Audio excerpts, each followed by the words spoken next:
در زندگی همین گونه بوده است که نه هر کسی که خواهش سفر کردن داشته است به راه می برآمده است و نه هر کسی که به راه می برآمده است تا جای لازمه رفته می رسیده است. کم هستند آن شخصیت هایی که در راه انتخاب کرده از یک پیراهه خرد تا قله مراد رسیده باشند. و امروز در برنامه پیراهه ما از پیراهه طی کرده یک شاعر میگوییم که در این شیب و فرازی های زندگی توانسته از یک کوچه خرد دهه تا قله مراد آمده برسد.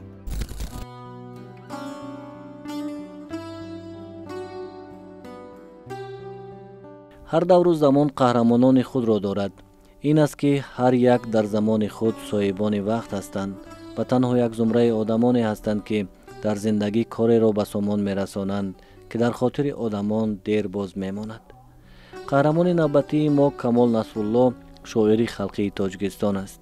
او دوام دهنده میراث بزرگان همدیارش پنجرود بزرگ است. بله، همان پنجروده که در دامنش ابو عبدالله رودکی، لایق شیرعلی و ده‌های دیگر را به وایه رسانیده است. دهه پنجرود از حساب آب و هوا، طبیعت و مردان صاحب معرفت مقام خاصه دارد. بچگی کمال نصرالله در کوچه های پرپیچ و تاب این ده سپری می شود. او خاطرات شیرین از مردان کهنسال و حق و همسایه ها دارد.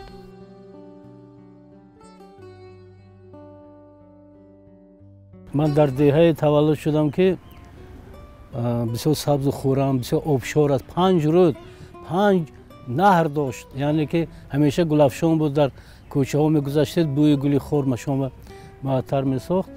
و وقتی که من بعد کلانتر شدم، من فهمیدم که من در دهه تولد شدم که زادگاه آدم و شعرا استاد رودکی است.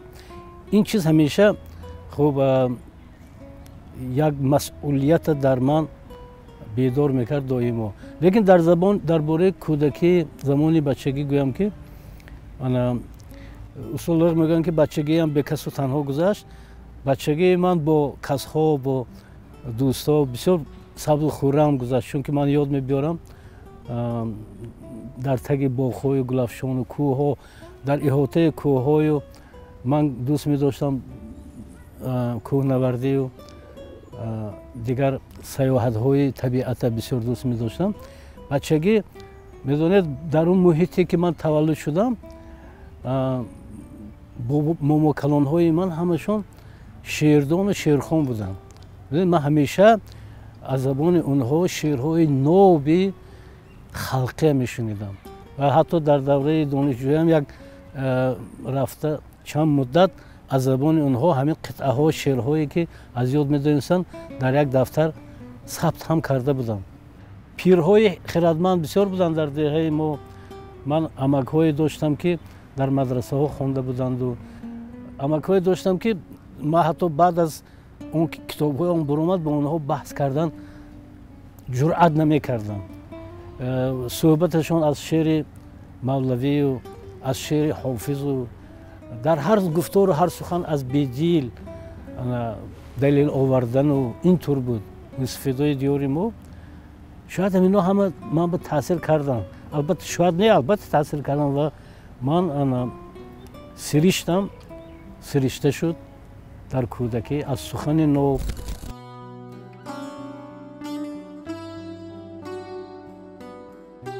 کمال نصرالله میگوید که بزرگ نوشته است که شاعران تمام دانش خویش را هنگام نورسی میگیرند.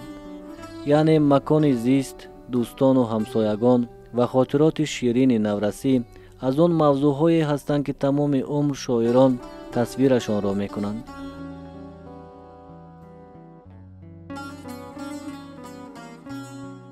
سرچشمه اساسی الهام در زمان پاکی، زلالی، صافی کودکی است.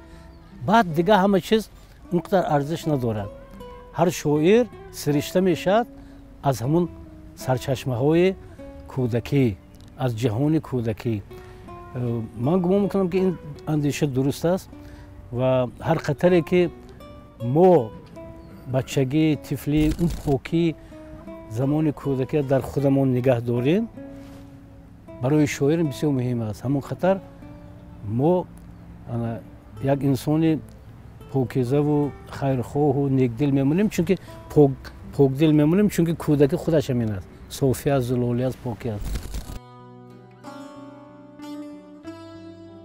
камол насрулло маълумоти миёнаро дар мактаби рақами 6 ба номи абдусалом деҳотӣ гирифтааст.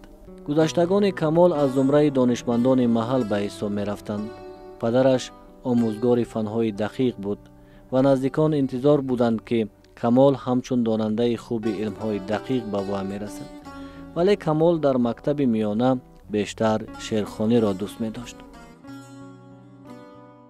баъд аз он ки 6-7 сола шудам дар деҳаи Панҷуруд, хуб падарам дар деҳаи ғусар ҷамоати колхозчиён, ҳозир ҷамоати ба номи Устод Лоиқ Шералӣ кор мекардану хонаи хонаводагӣ унҷо бунёд кардан.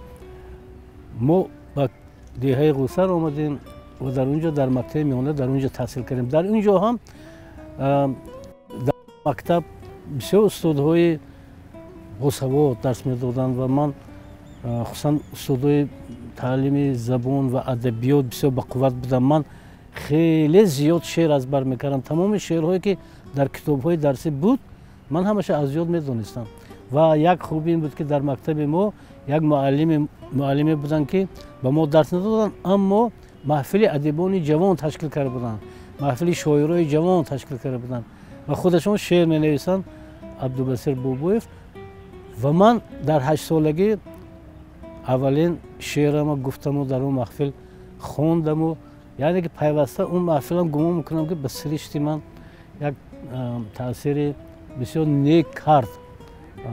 ҳарчанд ки ман дар кӯдакӣ орзуи шоир шудану адиб шудана надоштам. ман мехостам ҳавонавард шавам ва орзуи дигарам буд ки ман мехостам рассом шавам. бисёр тасвирҳоям мекашидам ва баъзе онҳо ҳолиам боқӣ ҳастанд, мисли ин ки агар ҳифз шуда бошанд.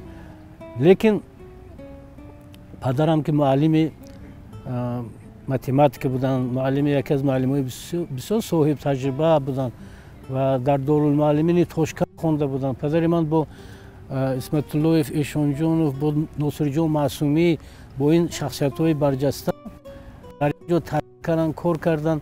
лекин азбаски бобом намондан, он кас дар ҳамон деҳа яки муҳити ноҳия монданд. лекин математика бисёр тавоно буданд. ман ёдам ҳаст ки даҳани 12 ҳамон вақте ки мисолҳо барои ҳалли фасли математика мисолҳо имтиҳони вай буд ки мефиристонад бо номбаҳои ва дар ҳамон ҳолат ҳал кардан кор буд. бисёр аз тамоми ҳамин водии Зарафшон меомаданд аз мактабҳо. падари ман дар даҳи 12 ҳамон мисолҳои кор карда медоданд.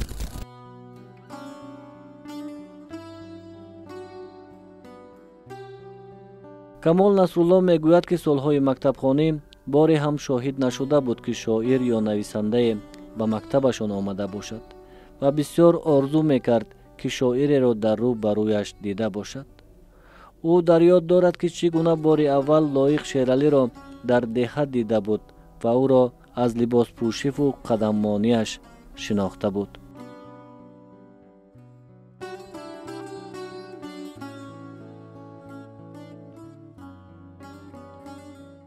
ман вақте ки ҳамин китоби Лоиқа хондаму муҳаббатам ба шеъру ба сухан баланд шуд, як рӯз Устод Лоиқ ки ҳамдиёри мо ҳастану дар ҳамон ҷо, як рӯз ман дар кӯча аз дур як одаме дидам.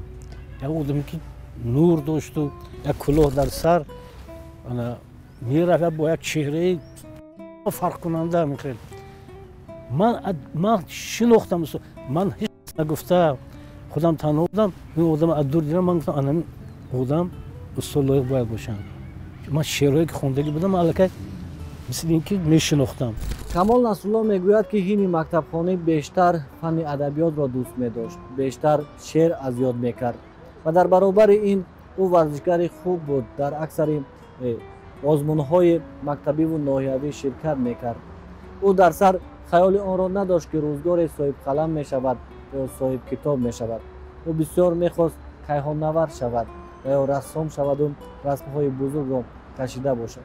ولی مطالعه یکی از کتاب‌های لایق شیرعلی توانسته نگاه او را به زندگی دیگر کند و او نیز توانسته انتخاب خود را در راه بعدینه تغییر بدهد. ولی در مکتب ما در دالان مکتب یک چند کوبک‌های اسپورتی هست که در اونها سهم من هست.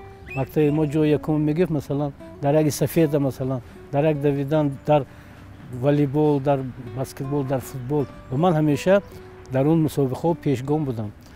بنابر همین وقتی که میروم مکتب میبینم اونها میگم که سهم من در این جایزه ها هست، گفته افتخار میکنم. خب دیگر بچگی همین خیلی پرمعنا و ظرفشان ساحل دریا و من بسیار آب دوست می‌دارم، بسیار شناوری میکردم در ساحل های همین دریا. ما کلون شدیم.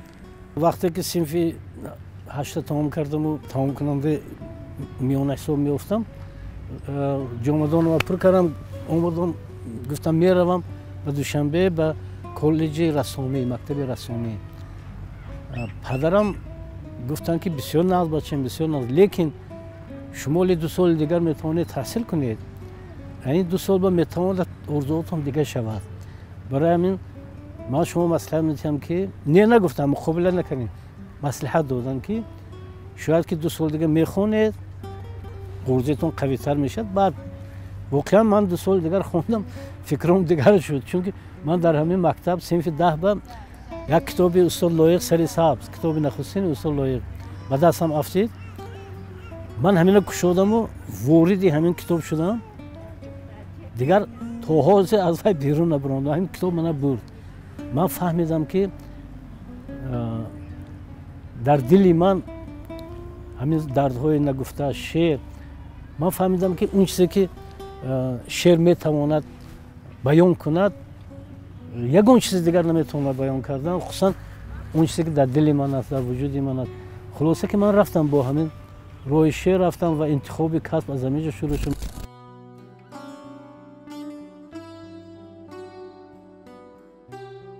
بعد از ختم مکتب میانه با مقصد داخل شدن در بخش ژورنالیستیکا به دوشنبه می آید، ولی آن سال متاسفانه در بخش ژورنالیستیکای دانشگاه ملی تاجیکستان حجت قبول نمی کنند. با این خاطر با مصلحت نزدیکان به دانشگاه آموزگاری تاجیکستان می رود.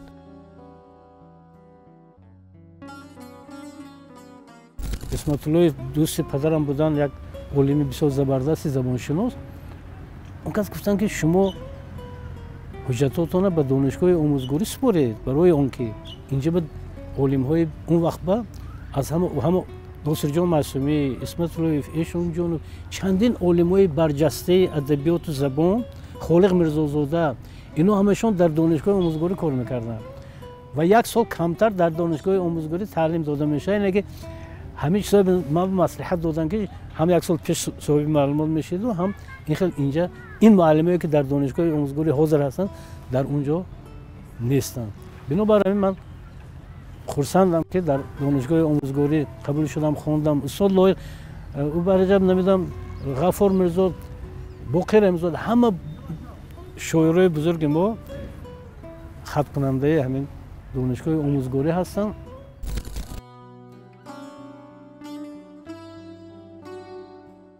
هرچند نخستین شعر را کمال نصرالله هنوز سالهای مکتب خوانی نوشته باشد هم در دانشگاه شرکت استادان صاحب قلم و صاحب سخن و اشتراک اهل قلم در چاره‌بینی‌های فرهنگی سبب بیشتر مهر بستن کمال به شعر می شوند.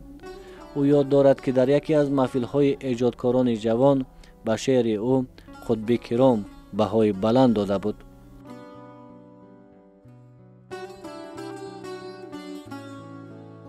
در یکی از محفل‌هایی که در دانشگاه ملی برپا شده بود، اونجا استادا شعر می‌خوندن، از جمله استاد لایق و دیگر استادا شعر خوندن. ما جوان‌ها برآمدیم، اول شعر خوندیم.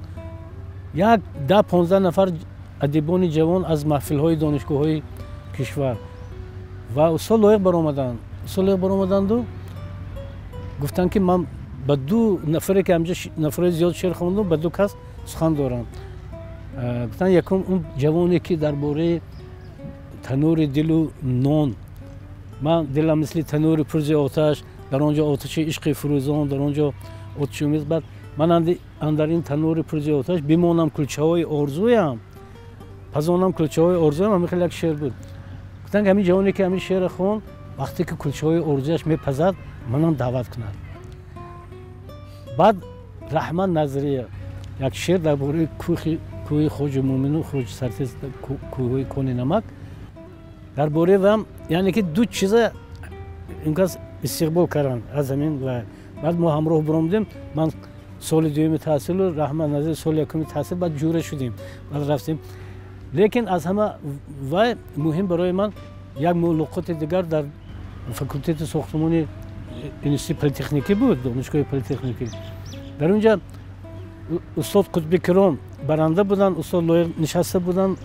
و شعرخوانی باز هم جوان ها من برآمدم یک شعر خواندم 5 روز 5 کوکل می شود از سر یکی از شعرهای اولینم از سر یک چشمه رسته 5 تور پرنوا در رباب کوه بسته 5 تورت پنجه دست بود دست پرخیر و رسا دست کوهستانی حاجت برار دست مرد با سخا با دوام دارد 5 روز تا بلندی آورد سوی پستی می رودم خیلی استاد قطبی کرام شعر که خوندم گفتن شعر را با 5 این برای من بسیار بهای بلند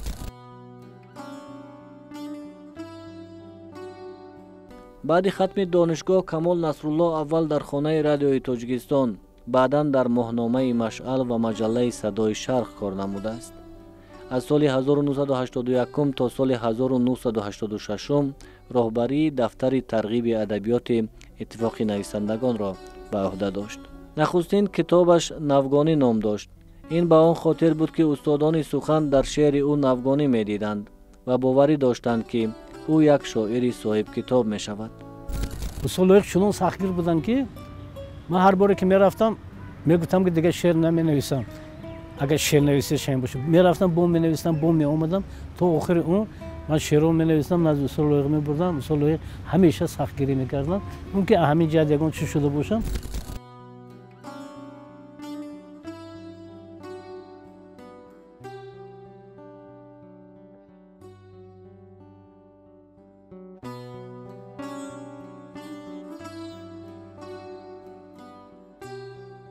در پیراهه انتخاب نموده خود توانسته همیشه بهر تربیت جامعه سهم بگیرد. همین گونه کتاب‌هایش نوگانی سال 1978 برگ زوف سال 1980 ندای شهیدان گذرگاه دل نامه بال کبوتر نامه به آفتاب تا دمی که لانه ها گرمند تاجیکستان را دیگر قسمت مکن در فرودگاه یک تمنا فراسوی نگاه رو به محراب وطن زنگوله فریاد اشک سپیده و غیره روی چاپ آمدند.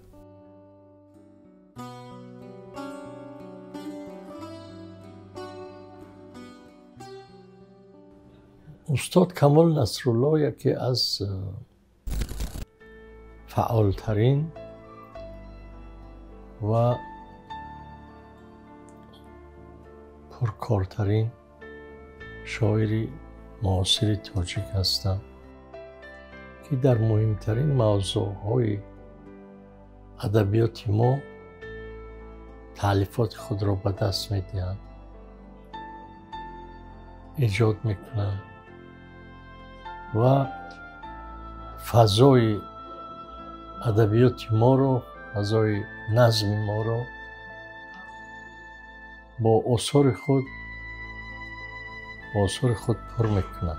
کمال نصرالله از ابتدای فعالیت ایجادیشان موقع و جایگاه ایجادی رو به نظر می رسد، چون احساس می شود انتخاب کردن که اساساً در طول این فعالیت چندین ساله ایجادی همین موضوع رو حفظ کردن و تقویت بخشیدن. شعرشون اصلا شعر اجتماعی است.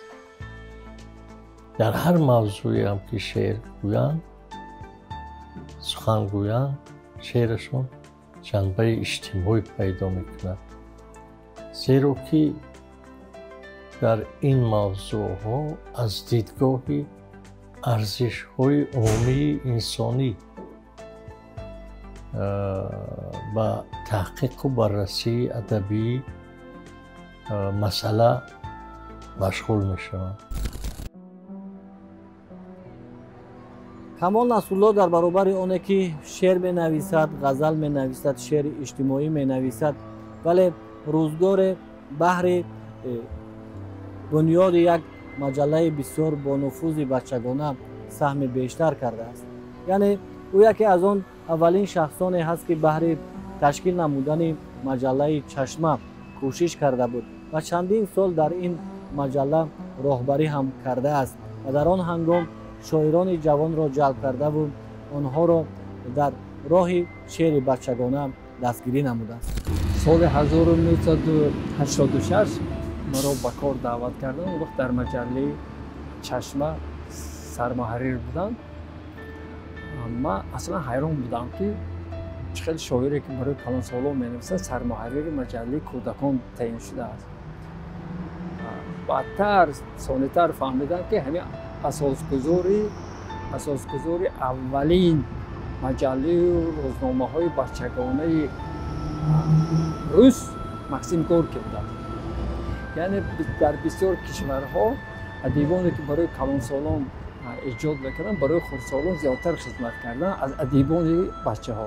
мушоҳида мекарданд ки ҳар як шумораи маҷаллаи чашмаро чӣ хел омода мекарданд. дар ёд дорам бисёр хонандагони маҷаллаи чашма ки дар охири ҳамин маҷалла нависта шуда буд ки теъдоди нашр 150,000, 16,000 дар русия обуна буданд ба нусхаи русии ратни аз Архангельск, аз Мурманск мо чӣ мекардем, мактуб мекардем ки ҳамин хел маҷаллаи бачагона. чанд каси дигар ба ман ҳукми устодӣ доранд, аз ҷумла устод Мӯмин Қаноат ки ба ман бисёр кӯмак кард. агар оддӣ карда гӯем, ман Раҳмат Назарӣ, Зулфия, хусусан ману Раҳмат Назарӣ, устод Мӯмин Қаноат мисли ин ки аз дастаму аз кӯча гирифта овардан ба адабиёт бисёр ғамхорӣ мекарданд. дар тамоми фестивалҳои шоирои ҷавони умумии иттифоқи шӯравӣ мо Раҳмат Назарӣ иштирок мекардем. ин устод Мӯмин Қаноат шахси аввал буданд, муовини аввали Турсузода буданд, лекин Турсузода ҳамеша дар сафарҳо буданд. ин кас соҳиби ҳама вай буданд ва ҷавонҳои мо бисёр дастгирӣ мекарданд. бинобар ин ман гумон мекунам ки устоди ман ҳастанд, ҳам бо шеърашон, ҳам бо дастгириҳошон. баъд ман вақте ки дар давраи ҷавонӣ шеър менавистам, мебурдам ба рӯзномаҳо. дар рӯзномаи Маориф Маданият устод Бозор Собир кор мекарданд. мо яъне ки табиист ки мо шеър мебурдем назди устод Бозор Собир ва устод Бозор Собир медонед дар сари шеъри мо, масалан ман шеъра мебурдам, он кас мешитанд мисли ин ки дар болои шеъри худашон шита бошанд, фикр мекарданд, қалам мезаданд, кор мекарданд. ман хеле чиз омӯхтам. медонед бисёр самимона, некбинона муносибати устод лоиқ бо ҷавонҳои шоир буд, хусусан бо ман. ва ба ман бисёр чиз доштанд. дар як дастнавишон нависаги ҳастанд ба ин рафиқи ҷавоне ки ба шоириаш беш аз ҳама эътимод дорам. ман аз баъд иттифоқи нависандаҳо рафтану мудири шӯъбаи назм шуданду дар Садои Шарқ ҳам мудири шӯъбаи назм буданд. шеърҳои мана бисёр дастгирӣ мекарданд ва дар он даври ҷавонӣ дар Садои Шарқ вақте ки мудири шӯъбаи назм буданд, шеърҳои ҳар кас чоп намешуд, шеърҳои бисёр сахт гирона муносибат доштанд. дар Садои Шарқ 5 шеъри ман чоп шуд. 5 шеъри ман. Бозор Собир парвои он надошт ки масалан ҳамин шеър маъқул гирифта чоп мекарданд.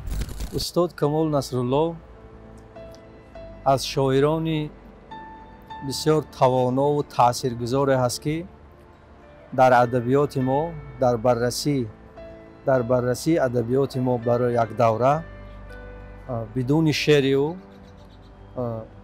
як давраи адабиёти моро фикр мекунам ки баррасӣ кардан комил нест. чаро ки ин насл аз насле буданд ки баъди насли устодон Мӯмин Қаноат, устод Лоиқ, устод Бозор Собир, устод Гулрухсор,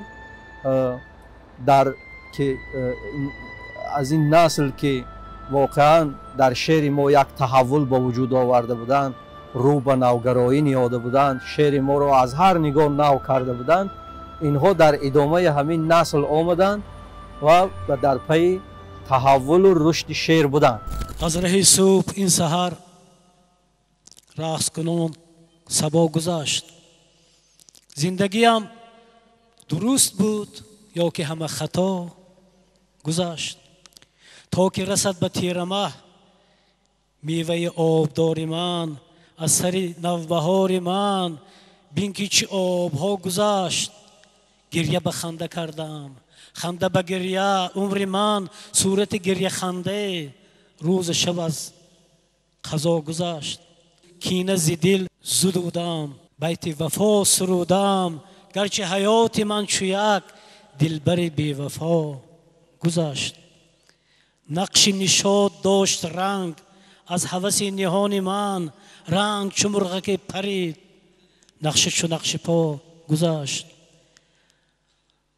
از ته پوست سر برون کرد و شکفت و مخشه بست. عشق نهان چو گل ز تن سر زد و برملا گذشت. ساز دیگر اگرچه داشت از گل راز خود چه کاشت. این دل بینوای من با همه هم نوا گذشت. ریخ چو چشمه زلال، ریخ چو چشمه زلال از دل پاک خود کمال. وقتی چه سیل واره ها ریخت به دوش ما گذشت.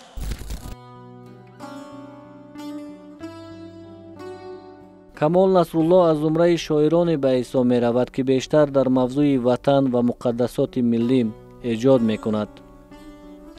камол насрулло борҳо дар кишварҳои бузурги олам сафар намудаву аҳли қалами кишварро муаррифӣ намудааст ва ҳар куҷое рафтааст бо номи бузургони адабиёт ифтихор кардааст. бо худ расмҳои гуногуне дорад ки ҳар вақте онҳоро мебинад як рӯзгореро пеши назар меорад. дар чандин машварати адибони ҷавони кишварҳои шӯравӣ иштирок доштам ва дар чандин фестивал ва дар машварати адибони ҷавони шӯравӣ дар Москав иштирок доштам. дар анҷумани иттифоқнависандаҳои шӯравӣ ҳатто иштирок доштам дар он ҷавонӣ. ва ин вақти ман буд ки ман аз ҷавонӣ ворид шудам, сафари дунё кардам, бо адибони бузургтарини замон ҳамнишину ҳамхез шудам. ва ман чанд сурати ҳамроҳам дорам ки дар инҷа масалан дар рӯзҳои адабиёти шӯравӣ дар Туркманистон ҳамроҳии устод Расул Ҳодизода мо ширкат доштем ва бисёр истиқболи гарм дар Туркманистон, дар шаҳри Марву, Чорҷу, дар шаҳрҳо тоҷикҳои зиёде зиндагӣ мекунанд ва ҳар куҷое ки мерафтем бо сурудҳои тоҷикӣ мо истиқбол мекардам, ба хотири он ки як тоҷик унҷа буд ва ҳар куҷое мерафтем мана мегуфтанд ки ҳатто раиси вилояти ҳамон Чорҷую ино мегуфтанд ки аз Хайём шерхон ба тоҷикӣ ки мо лаззат барем. ман ба русӣ ба тоҷикӣ мехондам. ман дар яке аз машваратҳои адибони ҷавони шӯравӣ иштирок доштам. ман дар шаҳри Алмато буд. инҷа имзои ҳамон иштирокчиҳо Димитрий Медведеву киҳо мунаққидои адабиётшиносои номдори шӯравӣ дар ин семинарҳо шеърҳои мои мавриди муҳокима қарор додаву ба мо раҳнамоӣ карда буданд. ин аст. хуб, дар рӯзҳои адабиёти шӯравӣ дар Ставропол гуфтам, кишвари Ставропол, ин акс аз унҷа. бибинед ман вақт чӣ хел ҷавон будам ва рӯзҳои адабиёти шӯравӣ бисёр истиқболи гарм буд. ҳамин сурат ҳам аз ҳамон қабил суратҳоест ки дар хориҷи кишвар. шеърашон ҷанбаи бисёр қавӣ, нерӯманди ахлоқӣ дорад.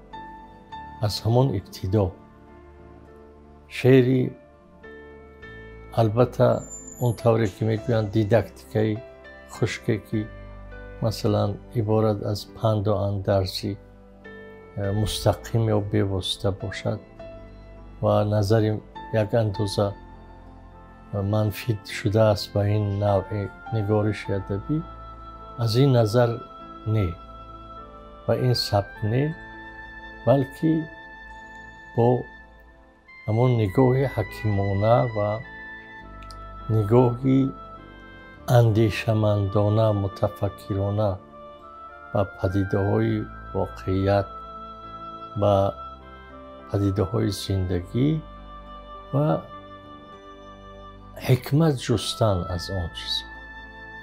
یعنی همیشه هر سخنی که در اشعار استاد کمال نصرالله ما میبینیم، همین مؤلف رو، شاعر رو، گوینده رو سرگرم جستجوی ماهیتی اون پدیده ها میبینیم.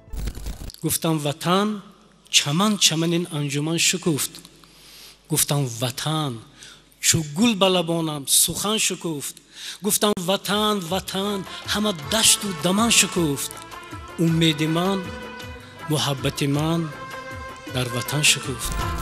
ای سرزمینی اولی نظاره خدا، ای از هزار رهنی رهی رستم و رها. ای آسمانی تو وطنی آفتابی پاک، ای آستانی تو وطنی ننگ و آری ما. ای کشوری کلام و سلامی خجستگان، بر دهر از تو رفت پیامی خجستگان. آزاد آزادی میهنی آزادگان تویی، در نامی توست پرتوی نامی خجستگان. در نامی توست پرتوی نامی خجستگان. کمال نصرالله یکی از بهترین شاعران روز است، زیرا موضوع شعر او تمام مسائل زندگی انسان را در بر میگیرد. او توانسته است از کمترین نگاهی که انسان به طبیعت به زندگی میکند تا بزرگترین مسئله های جامعه جهانی را به قلم داده باشد. ترجمه های بسیار دارد، کتاب های زیاد به تب رسانیده است و همزمان چندین کتاب او بیرون از کشور با زبان های دیگر نیز روی چاپ آمدند و به دست خوانندگان رسیدند. او شکرگزار از قسمت است، از پیروهای انتخاب کرده خود است که توانسته با بزرگان صنعت و فرهنگ روبرو باشد، با آنها هم قدم باشد و تمام محبتنامه خویش را در شعرهای وطن دوستانه خویش جا کرده است که می توان آنها را محبت یک شاعر به وطن نام برد. کشور آب مصفا مرز پاکانم، کشوری پاکیزه رو پاکیزه دامانم، کشوری زیلال زادی زلجلالانم. من زلالی دل و جان را نخواهم داد، تاجیکستان را نخواهم داد. کوهسارانت وطن سرسخت و سنگین است، خلق کوهستان تو کوهی به تمکین است. سرزمینت زازرخشی عشق آذین است، سوخت و ختلان و بدخشان را نخواهم داد، تاجیکستان را نخواهم داد. من جهان را اندرین آینه می بینم، در فروغ حکمت دیرینه می بینم. گنج هایش را درون سینه می بینم. این ادب این فضل نیکان را نخواهم داد، تاجیکستان را نخواهم داد. زخم ماضی مانده تا امروز در جانم، من هنوز از آتش دردی تو سوزانم. من هنوز از آتش دردی تو سوزانم. با تو میهن با تو میهن با تو میمانم. آذرخش جان سوزان را نخواهم داد، تاجیکستان را نخواهم داد. سنگ هایت را به خونم رنگ خواهم کرد، جان خود را در سری هر سنگ خواهم کرد. هر چی دارم در سری این ننگ خواهم کرد، لیک خاک پای پاکان را نخواهم داد، تاجیکستان را نخواهم داد. وقتی که انسان پیر می شود مثل کودک می شود.